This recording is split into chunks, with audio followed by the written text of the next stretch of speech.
parte de la investigación recorrido que estamos haciendo sobre el culto popular al Cristo de Esquipulas, nos encontramos ahora en la antigua Guatemala, en el Hospital del Hermano Pedro, enfrente de una de las manifestaciones más importantes de las tradiciones navideñas guatemaltecas, un hermosísimo nacimiento en el cual se representan distintas escenas de la vida del hermano Pedro. Y también, por supuesto, como parte central, el nacimiento propiamente, en el cual está el nacimiento del niño Dios. Encontramos también los Reyes Magos, tenemos escenas de bailes populares, la presencia de la Virgen de Guadalupe, de otras imágenes del culto mariano, pero lo que es una preciosa, digamos, representación es la fachada de la Concepción.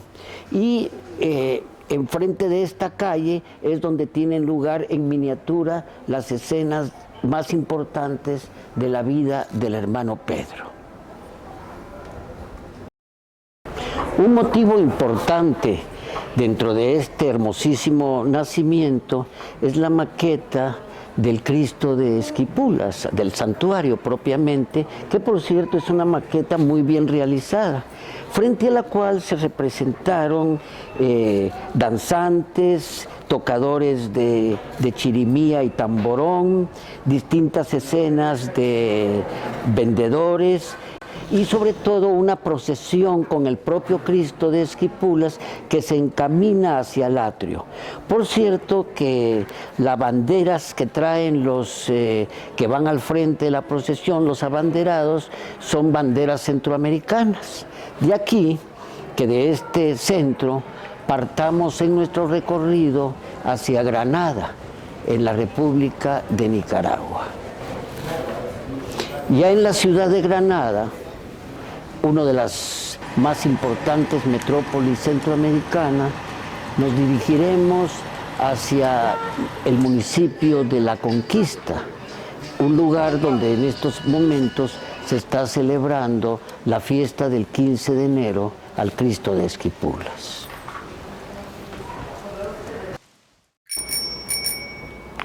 En la difusión de los Cristos negros mesoamericanos hay que considerar las metrópolis religiosas, o sea, aquellos puntos concentradores de comercio en donde se erigieron santuarios y centros de peregrinación, lugares que mantuvieron contactos permanentes con poblaciones lejanas.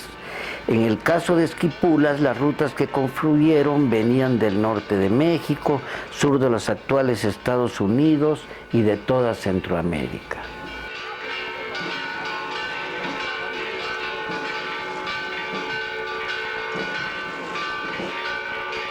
Granada es importante por su ubicación a orillas del Gran Lago, lo que le dio un doble carácter como ciudad y puerto lacustre, lo que le hacía ser un enlace cultural entre el sur de Mesoamérica y las rutas marítimas de Sudamérica.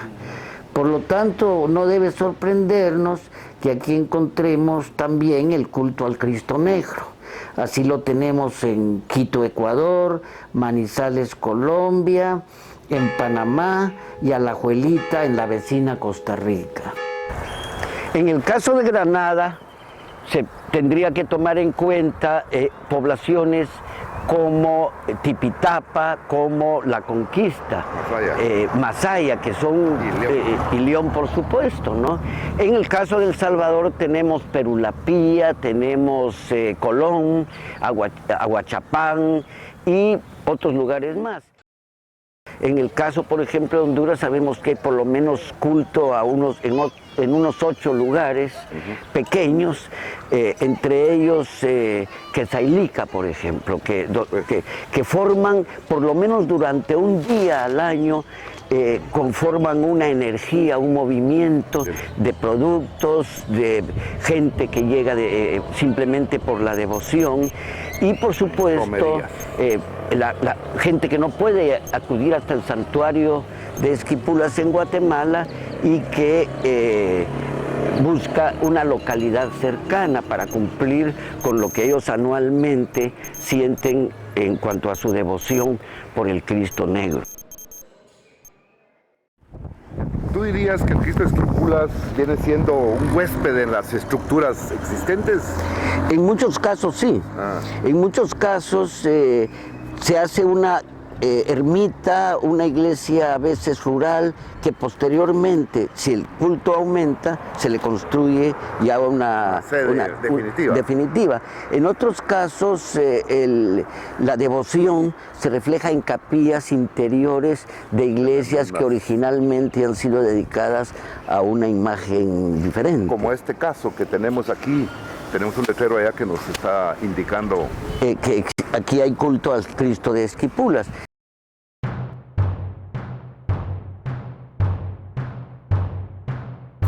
El predio que hoy ocupa el Centro Escolar Carlos Bravo es en donde estuvo originalmente en Templo de Esquipulas. Ahora bien, ¿qué pasó aquí? ¿Por qué desapareció este santuario regional? Habría que remontarnos a la Guerra Nacional Centroamericana contra los filibusteros. Desalojados estos del centro de Granada, en su ida no tuvieron otro camino que el embarcadero del Gran Lago. El comandante Hemmings, lugarteniente de Walker, en su retirada se hizo fuerte precisamente en el interior del Templo de Esquipulas. Al verse obligados a salir del mismo, le prendieron fuego, como a toda Granada, al recinto con sus altares, imágenes, y seguramente cargaron con los tesoros. De modo que no sabemos nada de la imagen, si era pequeña como las itinerantes o de tamaño mayor.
Latinoamericanas, ¿no?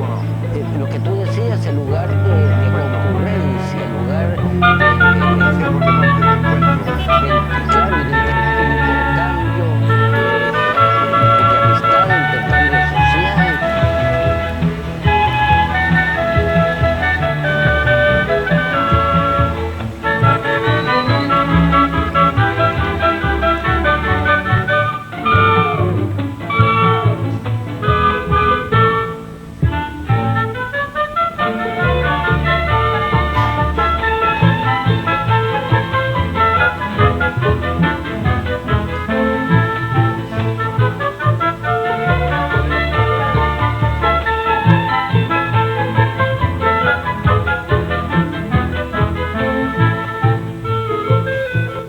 De Granada irradió este culto a otros pueblos menores de los alrededores.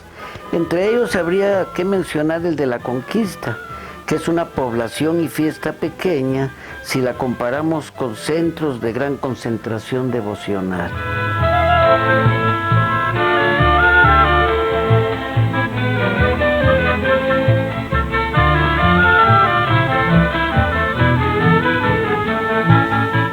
¿El pueblo este cuántos habitantes tiene?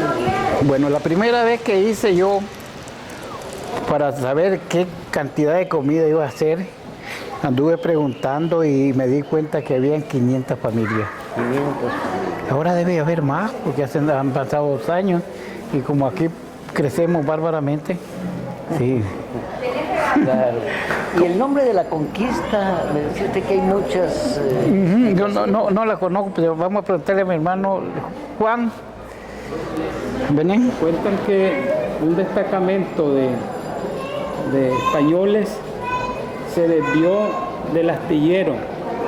El astillero es un puerto aquí en el Pacífico con una pequeña bahía donde vinieron algunos barcos españoles. Entonces, un grupo de guerrilleros españoles, pues de soldados españoles, conquistadores, iban en una travesía del astillero hacia Granada. Granada queda aquí hacia el este. Entonces ellos se desviaron por acá y llegaron a un poblado y entonces fueron rodeados por una tribu indígena y ellos eran pocos. Entonces, por la situación topográfica de esta comunidad y como le digo, está en altura y ustedes pueden ver rodeada de ríos, entonces ellos pudieron defenderse. Entonces, ellos podríamos decir conquistaron este territorio por su situación topográfica y se afincaron aquí.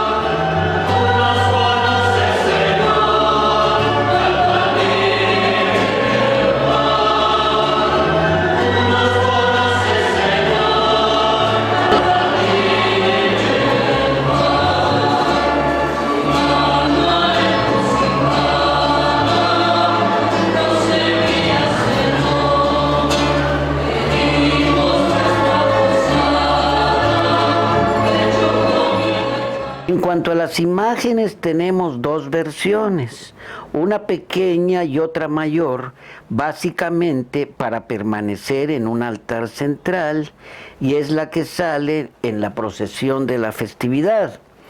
Respecto a la pequeña, sabemos que es la más antigua y de acuerdo a las informaciones procede de una estampa de la cual se tomó. Y eso es lo maravilloso de la tradición popular, que crea milagros, porque aunque se conoce la historia de la estampa, la gente asegura que apareció en una fuente de agua cercana a la población. En cambio, la imagen procesional parece haber sido tallada a fines del siglo XIX o a principios del XX. Entonces los contaba que una mamá chomba tenía su compadre, entonces él le aliñaba para que fuera a Guatemala. Entonces había esa caminata, dicen, había un señor de Esquipulo en Guatemala. Entonces el señor allá ideó traerle de agradecimiento una estampa. Los contaba la viejita, ¿verdad? Tía de nosotros, de Esquipula. Entonces ella la veneraba esa estampa. Y en ver que ya viejita quizás se le carcomió, entonces ella dio a hacer ese esquipula chiquito, ese el repuesto de la estampa. El pequeñito. El pequeñito. Y yo le cuento lo que a mí me han contado, ¿verdad? ¿Usted conoce, señora, la historia de esta imagen? Pues no, pero yo oigo decir es que como yo pues no soy de aquí, ¿verdad? Cuando nosotros venimos a vender estas cosas de dulce, dicen de que este esquipula apareció en una pilita de agua, allí está esa pilita, todavía existe. ¿Ves? Ahí viene a bañarse la gente, a pagar promesas. Sí, ahí me cuenta la gente pues aquí de la Conquista. No, a mí me han contado pues las que viven aquí, yo converso con ellas. y dicen que fue allí que apareció, chiquito, porque hay un grande que pula y hay un chiquito. El chiquito fue el que apareció en la propia pilita. Y el grande no es El grande señora no. que mandó a hacer la señora, Puede ser que el que dice grande. que trajo una estampa, se quemó algo. Pues puede ser. Por el otro lado, encuentra la tradición religiosa que aquí, en esta misma calle, hacia el oeste, ahí donde pasa el río, hay una fuente. Hay una fuente que sale de una piedra dura y ahí se forma un pequeño manantial y que todos mis ancianos abuelos le decían la poza del Señor. ¿Por qué le decían la poza del Señor? Porque dicen que allí apareció un Cristo de este tamaño que está ahí en la iglesia. El pequeñito. El pequeñito, sí, allí apareció. Se puede ver la importancia de la festividad en el número de sacerdotes que oficiaron la misa. Eran 6, junto con el cura local, y 7 con el obispo, que en este caso fue nada menos que el segundo después de Monseñor Bravo, ¿no? ¿Cómo no?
Bueno, pues es interesante porque también junto a las ofrendas hace fila la gente que entrega pequeñas cartas misivas de peticiones a la iglesia, o sea, para milagros.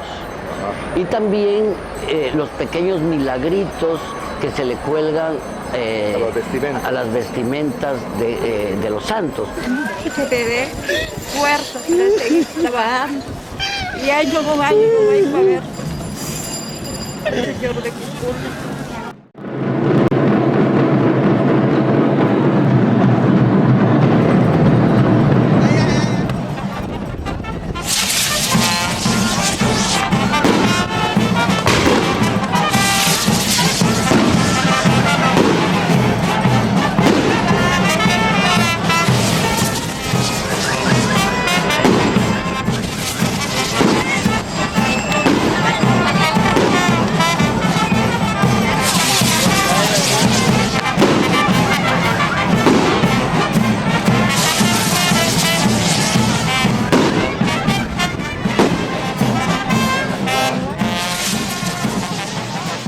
Y una cosa interesante en este proceso, la procesión, es que recorren los simples calles pueblo pobre, ¿no? Sí. Pero con mucha alegría y con una participación de caballos y de hasta coches andaban a media calle y vale. Sí, sí, realmente es una procesión sumamente nutrida en entusiasmo más que de gente. Ya.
El momento en que aprovechan los mayordomos después del ingreso de la imagen para ir a la comida.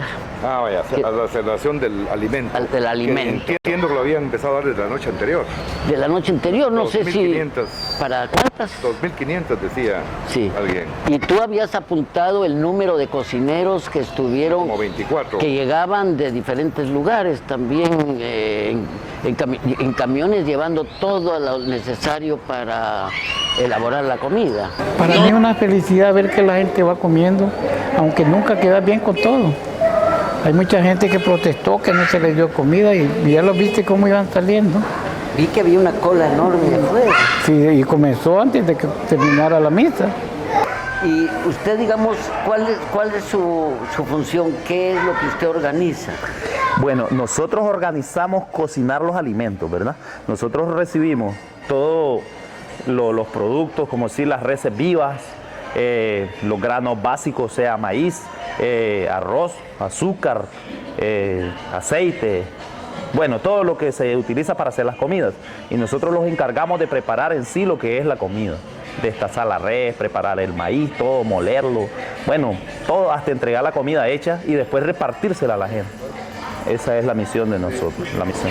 ¿Cuál fue el menú en esta ocasión? Bueno, hicimos sopa de mondongo, sopa de res, hicimos guiso, que en otras partes le dicen picadillo, en otros lados le dicen indio viejo, pero en otros lugares le dicen masa de cazuela, pero en sí la preparación es la misma, que se le hace donde le dicen masa de cazuela, lo que se prepara es el maíz molido, después se diluye en agua, se pone en aceite a freír, ¿verdad? Pues se le agrega la carne, sopa y se le da el temple pues hasta que llega a convertirse en lo que usted probó ahora, que es el guiso que nosotros le decimos. Aparte arroz. Arroz, se hizo sopa de mondongo, sopa de res, se hizo ensalada, se hizo chicha de maíz, café por la noche, se dieron nacatamales y bueno, todo estuvo. Una actividad de varias horas. Sí, nosotros comenzamos a trabajar ayer a eso de las 5 de la tarde y es la hora pues y todavía estamos. Sí, estamos cerrando, ahorita estamos en lo que es lavar los trastes, ¿verdad? Guardar todo porque como esas cosas se utilizan varias veces o en varias fiestas, entonces tenemos que darle el mantenimiento adecuado. Vi que afuera, desde antes que saliera el señor en procesión, había una cola tremenda. Ahí, usted, digamos, en su cálculo, ¿como a cuántas personas le dieron de comer? Puede ser unas 2.000 a 2.500 personas que se les dio comida hoy.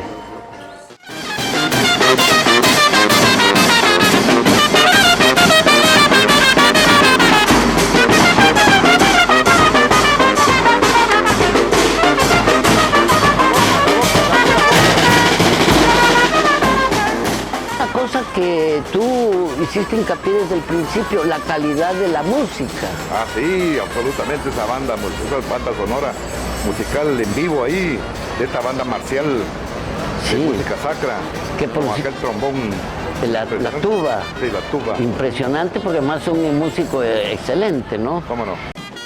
Y en la música también, ahí nosotros nos coordinamos los gastos y igual, más de 6.000 córdobas en música de viento.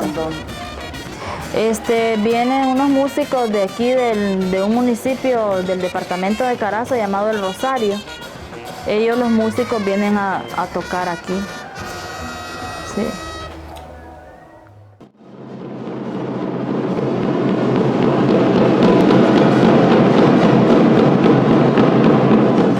Lo que le da mucha vivacidad a la procesión y a cada uno de estos pasos son el juego de estandartes estas banderolas. que van, como dice, bandereando, como dicen ellos, para un lado, para otro, pero con mucha energía. El que lleva el asta le pone realmente vigor a cada uno de sus movimientos. Que son los colores emblemáticos de cada determinada área o de cada iglesia.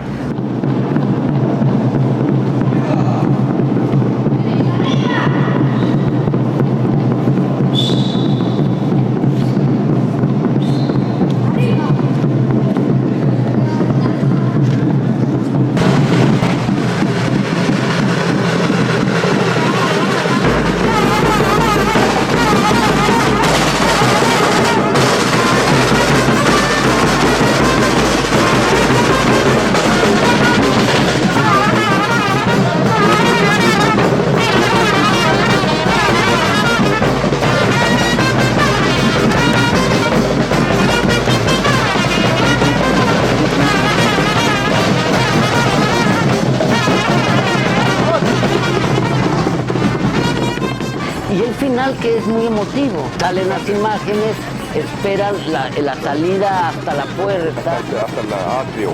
Sí, hasta la plaza. Hasta la plaza donde la imagen del Señor de Estípulas despide a cada una de las... al final de la puerta, pero no sale propiamente. Ya no sale de su ámbito. Le hacen una danza. Le hacen una especie de danza. Acompañada por esta música maravillosa. Maravillosa, sí.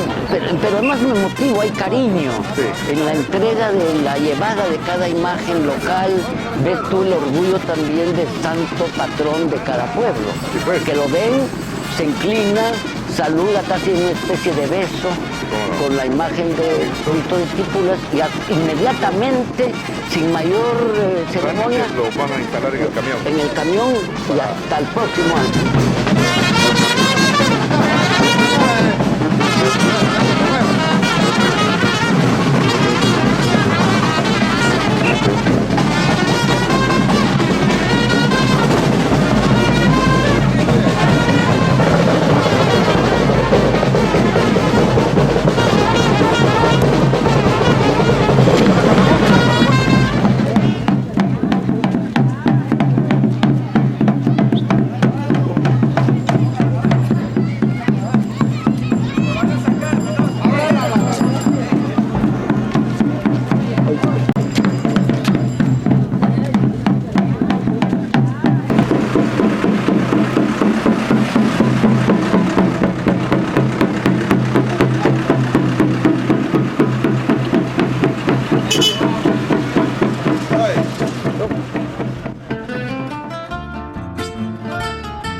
la música de la fiesta, el conjunto, ¿de dónde lo traen?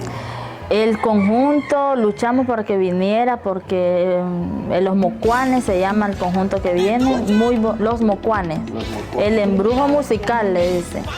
Entonces muy buen conjunto, famoso, entonces primera vez que viene aquí al municipio. ¿Solo música religiosa?